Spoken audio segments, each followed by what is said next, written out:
दोस्तों नमस्कार। Exam कांकर्स channel पे आपका स्वागत है। मैं हूं केदारनाथ मिश्रा। दोस्तों आगामी यूपी पीसीएस की परीक्षा और बिहार पीसीएस की परीक्षा के लिए जो करंट अफेयर्स की सीरीज हम लोग चला रहे हैं, उसमें आज हम एक बहुत महत्वपूर्ण टॉपिक के साथ उपस्थित हैं। आज का जो टॉपिक है बहुत बड़ा नहीं है, बहुत छोटा सा है, लेकिन इम्पोर्टेंट है। इसमें से प्रश्न पूछे जा सकते हैं। तो जैसे जो टॉपिक है आज का है, ये आयोग और समिति से संबंधित टॉपिक है और ये इंपॉर्टेंट टॉपिक है। यहाँ से प्रश्न परीक्षा में आ सकते हैं, आते रहे हैं इसके पहले, ठीक है ना। तो आयोग और समिति से संबंधित जितने भी प्रश्न बनते हैं उनको हम देख लेते हैं। जो इम्पोर्टेंट फैक्ट हैं, जो इम्पोर्टेंट आयोग और समितियां बनी हैं, उनके बारे में देख लेते हैं।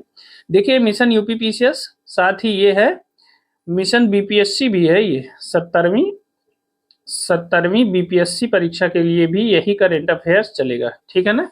अगर बिहार स्पेशल को छोड़ देंगे तो यही जो करंट अफेयर्स हम लोग यूपी के लिए पढ़ रहे हैं, यही बिहार के लिए भी पढ़ेंगे। छात्र भी देखिए जो यूपी के हैं वो बिहार में भी जाएंगे, तो दोनों मटेरियल सेम सेम है। तो यह यहाँ भी पढ़िए और वहाँ भी परीक्षा में सॉल्व करके आइए, ठीक है ना। तो चलिए आज का जो पहला पॉइंट है देखते हैं। देखिए, 16वें वित्त आयोग ने 5 सदस्यीय सलाहकार समिति का गठन किया है, ठीक है। किसने किया है? 16वें वित्त आयोग ने। तो आप जानना चाहेंगे कि क्या 16वें वित्त आयोग का गठन हो गया है? तो हाँ, 16वें वित्त आयोग का गठन हो गया है और 16वें वित्त आयोग के जो अध्यक्ष बने हैं वह हैं अरविंद पनगड़िया। अरविंद पनगड़िया जी 16वें वित्त आयोग के अध्यक्ष बन गए हैं। और सचिव कौन बना है 16वें वित्त आयोग का? वह है ऋत्विक रंजनम पांडे। ऋत्विक रंजनम पांडे 16वें वित्त आयोग के सचिव हैं और अध्यक्ष हैं अरविंद पनगड़िया। अब आते हैं मुद्दे पे। 16वें वित्त आयोग ने 5 सदस्यीय सलाहकार समिति का गठन किया है, ठीक है। तो ये सलाहकार समिति में कौन कौन लोगों को शामिल किया गया है देख लेते हैं। देखिए, एक सदस्य है पूनम गुप्ता, एक है डीके श्रीवास्तव, एक है नीलकंठ मिश्रा, एक है प्रांजुल भंडारी और एक है राहुल बाजोरिया, ठीक है। ये 5 सदस्य जो है 16वें वित्त आयोग ने अपनी सलाहकार समिति में रखा है। अगर इनके साथ इनका विभाग बताएं, इनका पूर्व का बताएं कि पूर्व में ये कहाँ नियुक्त थे, तो यह वीडियो बहुत बड़ी हो जाएगी, इसलिए उसकी कोई जरूरत नहीं है, क्योंकि इनके बड़े बड़े विभाग हैं, बड़े बड़े काम हैं, ठीक है। तो उसकी जरूरत नहीं है। जितनी जरूरत है परीक्षा के लिए बस उतना है। ये 5 लोग हैं, पूनम गुप्ता, डीके श्रीवास्तव, नीलकंठ मिश्रा, प्रांजुल भंडारी और राहुल बाजोरिया। तो इन 5 लोगों को मिलाकर के 16वें वित्त आयोग ने एक सलाहकार समिति का गठन किया है, ठीक है। अध्यक्ष अरविंद पनगड़िया है, सचिव ऋत्विक रंजनम पांडे हैं 16वें वित्त आयोग के। इंपॉर्टेंट है, इसे याद रखिएगा। अब देखिए आगे देखते हैं 16वें वित्त आयोग का जो कार्यकाल है वो कब तक है। तो 1 अप्रैल 2026 से 31 मार्च 2031 तक है। आपको पता है कि जो वित्त आयोग है उसका कार्यकाल कितना होता है? 5 वर्ष का होता है। वित्त आयोग का कार्यकाल कितना होता है? 5 वर्ष का कार्यकाल होता है। तो 16वें वित्त आयोग का जो कार्यकाल है वो 1 अप्रैल 2026 से शुरू होगा और 31 मार्च 2031 तक रहेगा। अब देखिए 15वें वित्त आयोग के बारे में जान लेते हैं कि 15वें वित्त आयोग के अध्यक्ष कौन थे। तो श्री एन.के. सिंह थे, ठीक है। इसके पहले 15वें वित्त आयोग के जो अध्यक्ष थे वो एन.के. सिंह थे, इन्हें भी याद रखिएगा, ठीक है। नेक्स्ट देखते हैं। देखिए, वित्त आयोग के संबंध में कुछ इंपॉर्टेंट फैक्ट देख लेते हैं, महत्वपूर्ण तथ्य देखते हैं। देखिए, संवैधानिक प्रावधान क्या कहता है। तो देखिए, अनुच्छेद 280 जो है इसमें वित्त आयोग के निर्माण की जो है, वित्त आयोग के गठन की बात कही गई है। संवैधानिक प्रावधान है अनुच्छेद 280 में वित्त आयोग के गठन की बात कही गई है। और वित्त आयोग क्या है? एक अर्ध न्यायिक निकाय के रूप में स्थापित होता है और इसका गठन प्रत्येक 5 वर्ष पर राष्ट्रपति के द्वारा किया जाता है, ठीक है ना। तो वित्त आयोग के गठन की जो चर्चा है किसमें है? अनुच्छेद 280 में है और यह एक अर्ध न्यायिक निकाय के रूप में स्थापित होता है। वित्त आयोग का गठन कौन करता है? प्रत्येक 5 वर्ष पर राष्ट्रपति के द्वारा वित्त आयोग का गठन किया जाता है, ठीक है ना। अब देखिए, यहाँ से प्रश्न पूछे जाते हैं। एक तो वित्त आयोग किस अनुच्छेद में है, इसकी चर्चा। दूसरा, वित्त आयोग का गठन कौन करता है? तो राष्ट्रपति करते हैं प्रत्येक 5 वर्ष में। प्रश्न और बनता है, कहाँ से बनता है? देखिए, उसकी संरचना से बनता है। यह पूछा जाता है कभी कभी कि वित्त आयोग में कितने अध्यक्ष और कितने सदस्य होते हैं। तो देखिए, वित्त आयोग में एक अध्यक्ष व 4 सदस्य होता है, यानी टोटल 5 सदस्य हो गया। एक अध्यक्ष और 4 सदस्य वित्त आयोग में होते हैं। तो मोस्ट इंपॉर्टेंट है, इसे याद रखिएगा। सबसे जरूरी बात जो है वो ये है कि सदस्यों का जो कार्यकाल है वह राष्ट्रपति के आदेश के तहत तय होता है। मतलब जो वित्त आयोग के सदस्य हैं उनका कार्यकाल निर्धारित नहीं होता है, निश्चित नहीं होता है। राष्ट्रपति की इच्छा है, जैसे शाम को कहे कि भाई कल से तुम वित्त आयोग के सदस्य नहीं रहे तो आप नहीं रहे, समझे? तो इसमें जो सदस्यों का कार्यकाल है वह राष्ट्रपति के आदेश से तय होता है, वो कोई फिक्स कार्यकाल नहीं है, ठीक है ना? और अगर कोई एक बार वहां से हटा दिया गया है वित्त आयोग से, तो उसकी पुनर्नियुक्ति भी हो सकती है। यह कथन कारण के प्रश्नों के लिए मोस्ट इंपॉर्टेंट है टॉप पॉइंट। ये दोनों पॉइंट याद रखिएगा। पहला कि वित्त आयोग में एक अध्यक्ष व 4 सदस्य होते हैं, मोस्ट इंपॉर्टेंट है। दूसरा, सदस्यों का जो कार्यकाल होता है वह निश्चित नहीं होता है, वह राष्ट्रपति के आदेश के तहत तय होता है। और हाँ, एक बार हटाए जाने के बाद उनकी पुनर्नियुक्ति संभव है, यह भी इंपॉर्टेंट है। और यही परीक्षा में आपको फंसाएगा अगर यहाँ से प्रश्न लोक सेवा आयोग बनाता है, ठीक है ना? तो ये इंपॉर्टेंट है, इसे याद रखिएगा। नेक्स्ट देखते हैं वित्त आयोग के जो कार्य हैं उनके बारे में जान लेते हैं। देखिए, केंद्र और राज्यों के बीच वित्तीय संसाधनों के वितरण को संतुलित करना और राजस्व के बंटवारे के लिए सिफारिशें करना है, ठीक है ना? तो केंद्र और राज्य के बीच जो वित्तीय संसाधन है उनके वितरण को ऐसा करना कि राज्य भी संतुष्ट रहे और केंद्र के पास बहुत इकट्ठा न हो पाए माल है, और राज्यों को जो है उसमें से हिस्सा दिलवा देना, नहीं तो झगड़ा बवाल हो जाता है राज्यों और केंद्र के बीच में। तो केंद्र और राज्य के बीच वित्तीय संसाधनों का वितरण करना, वितरण को संतुलित करना और राजस्व बंटवारे के लिए सिफारिशें करना। अब देखिए, 15वें वित्त आयोग ने क्या सिफारिश की थी? 15वें वित्त आयोग ने सिफारिश की थी कि जितना टैक्स जो है सेंट्रल गवर्नमेंट वसूलती है उसमें से 41% राज्यों के बीच बांटेगी। कितना? 41%। इसके पहले 14वें वित्त आयोग ने क्या किया था? 14वें वित्त आयोग में 42% राज्यों में टोटल करों में राज्यों का हिस्सा 42% था। किसमें था ये 14वें वित्त आयोग के उसमें सिफारिश में था। लेकिन जब 15वां वित्त आयोग आया तो उसने 1% कम कर दिया, और उसका मुख्य कारण था कोरोना, ठीक है, इसकी वजह से कम किया। तो 15वें वित्त आयोग के अनुसार 41% जो कर का हिस्सा है उसमें से टोटल करों के हिस्से में 41% भाग जो है वह राज्यों के बीच बांटने की सिफारिश की थी 15वें वित्त आयोग ने, ठीक है। अब देखते हैं 16वां वित्त आयोग क्या अपनी राय देता है, ठीक है। ये हो गया वित्त आयोग के संबंध में। साथ ही वित्त आयोग के संबंध में एक और महत्वपूर्ण जानते हैं, यहां से भी प्रश्न पूछे जाते हैं, यह बात है। वित्त आयोग अपनी सिफारिशें किसको सौंपता है? तो वह राष्ट्रपति को सौंपता है, ठीक है। और राष्ट्रपति क्या करता है? राष्ट्रपति इसे संसद के दोनों सदनों में रखवाता है। कान खोल के सुन लीजिए, यहाँ से प्रश्न बहुत गलत होते हैं कि कहाँ रखवाता है, कौन रखता है, कौन किसको सौंपता है। तो आप यहाँ से आज से याद करके जाइए कि वित्त आयोग अपनी सिफारिशें राष्ट्रपति को सौंपता है और राष्ट्रपति इसे संसद के दोनों सदनों में रखवाता है। मोस्ट इंपॉर्टेंट पॉइंट है, आज से कभी नहीं भूलेगा, ठीक है ना।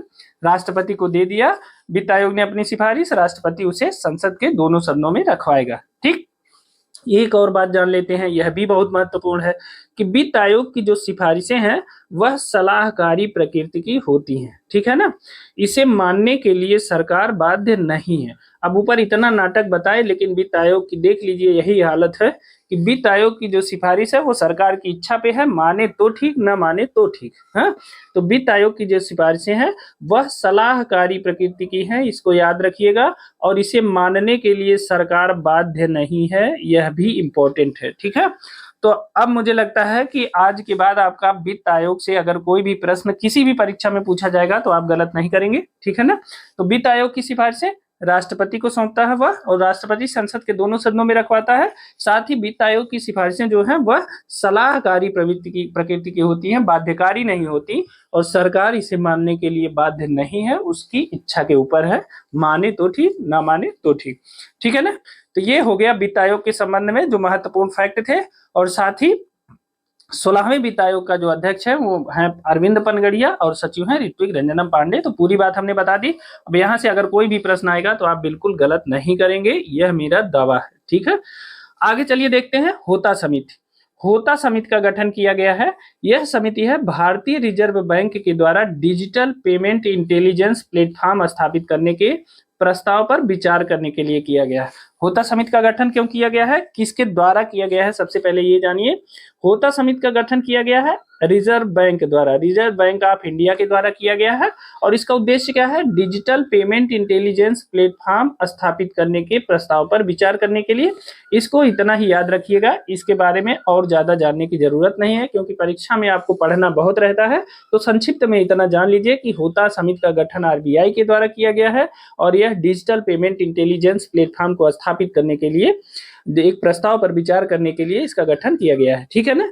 चलिए नेक्स्ट देखते हैं परीक्षाओं की विश्वसनीयता और पारदर्शिता बनाए रखने के लिए एक समिति का गठन किया गया है। देखिए कितना इंपॉर्टेंट है, हम लोगों के लिए तो बहुत इंपॉर्टेंट है, क्योंकि इसी के लिए तो हम अभी आंदोलन करके आए हैं और लगातार ये समस्याएं बढ़ती जा रही हैं। तो देखिए परीक्षाओं की विश्वसनीयता के लिए एक समिति का गठन हुआ है। कौन सी समिति है?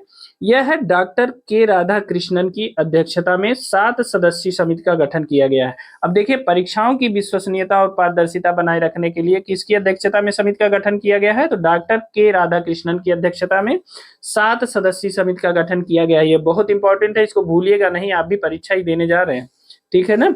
अब देखिए यह समिति क्या करेगी? यह नेशनल टेस्टिंग एजेंसी यानी एनटीए की संरचना, उसके कामकाज में सुधार के साथ डाटा सुरक्षा प्रोटोकॉल पर भी सिफारिशें देगी। आप जानते हैं कि नेशनल टेस्टिंग एजेंसी इस समय पूरे देश में एक बहुत महत्वपूर्ण परीक्षाएं संपन्न करवाती है और वहां से भी पेपर लीक होने की खबरें बराबर आती रहती हैं। ऐसे में डॉक्टर के राधाकृष्णन की अध्यक्षता में एक समिति का गठन किया गया है, जो समिति यह पता लगाएगी कि जो एनटीए की संरचना है उसके कामकाज में क्या परिवर्तन किया जा सकता है, डाटा सुरक्षा प्रोटोकॉल क्या है, यह सब के बारे में वह अपनी सिफारिशें देगी। साथ ही समिति का काम यह भी है कि समिति परीक्षा प्रक्रिया तंत्र में सुधार, सुचारू व निष्पक्ष संचालन के महत्वपूर्ण बिंदुओं पर विचार करेगी। क्या करेगी? समिति जो है परीक्षा प्रक्रिया तंत्र में सुधार के लिए सुचारू व निष्पक्ष संचालन के महत्वपूर्ण बिंदुओं पर विचार करेगी। यह भी इंपॉर्टेंट है, ठीक है ना। तो इसे ध्यान रखिएगा कि समिति का काम क्या क्या है। समिति पहली बात तो एनटीए की पूरी प्रणाली चेक करेगी, फिर समिति परीक्षा प्रक्रिया तंत्र में सुधार और उसके सुचारू व निष्पक्ष संचालन के लिए जो महत्वपूर्ण बिंदु है उस पर भी विचार करेगी। यह इंपॉर्टेंट है, ठीक है ना। चलिए नेक्स्ट देखते हैं। अगली जो कमेटी बनाई गई है वह है समलैंगिक मामले में समिति। तो समलैंगिक मामले में एक समिति बनाई गई है और यह समिति, सबसे खास बात है इस समिति का निर्माण क्यों किया गया है? इस समिति का निर्माण सुप्रीम कोर्ट के आदेश से किया गया है। किसे? सुप्रीम कोर्ट के आदेश से समलैंगिक मामले पर एक समिति का निर्माण किया गया है और सुप्रीम कोर्ट ने सुप्रियो चक्रवर्ती बनाम भारत सरकार मामले में, वह 2023 का मामला है, सुप्रियो चक्रवर्ती बनाम भारत सरकार का मामला, इस मामले में सुप्रीम कोर्ट ने इस समिति को गठन करने का आदेश दिया है। समलैंगिक मामले में जो समिति है उसके अध्यक्ष बने हैं कैबिनेट सचिव राजीव गौबा, ठीक है ना। समलैंगिक मामले की समिति के जो अध्यक्ष हैं वो कौन है? कैबिनेट सचिव राजीव गौबा जी हैं। और इसका उद्देश्य क्या है? समलैंगिक मामले की जो समिति है उसका उद्देश्य है समलैंगिक समुदाय के लोगों की समस्याओं की पहचान करना और उसका समुचित समाधान निकालना। क्या करना है कि समलैंगिक समुदाय के जो लोग हैं उनकी क्या क्या समस्याएं हैं उनकी पहचान किया जाए और उसका समुचित समाधान किया जाए, ठीक है ना। कंप्लीट उनका सोल्यूशन दिया जाए और उनके जीवन को आसान बनाया जाए। तो जो समलैंगिक मामलों की समिति बनी है उसके अध्यक्ष हैं कैबिनेट सचिव राजीव गौबा और इसका उद्देश्य है समलैंगिक समुदाय के लोगों की समस्याओं की पहचान करके उसका समुचित समाधान करना। और यह समिति क्यों बनाई गई है? यह सुप्रियो चक्रवर्ती मामले में, क्या है? सुप्रियो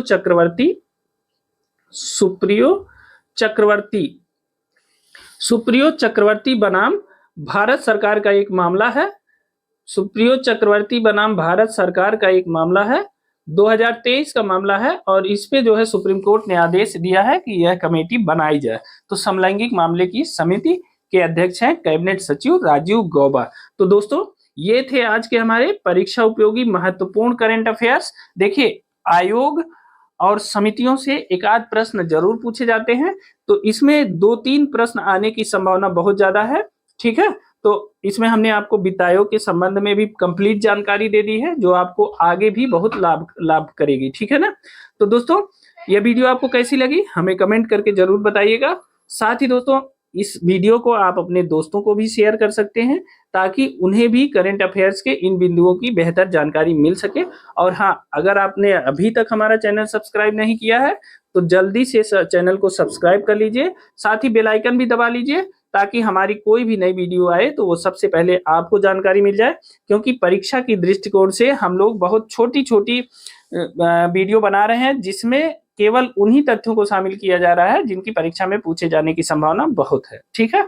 तो अभी के लिए इतना ही, मिलते हैं अगली वीडियो में कुछ नए तथ्यों के साथ। तब तक के लिए स्वस्थ रहिए, मस्त रहिए, मेहनत से पढ़ते रहिए। बहुत बहुत धन्यवाद।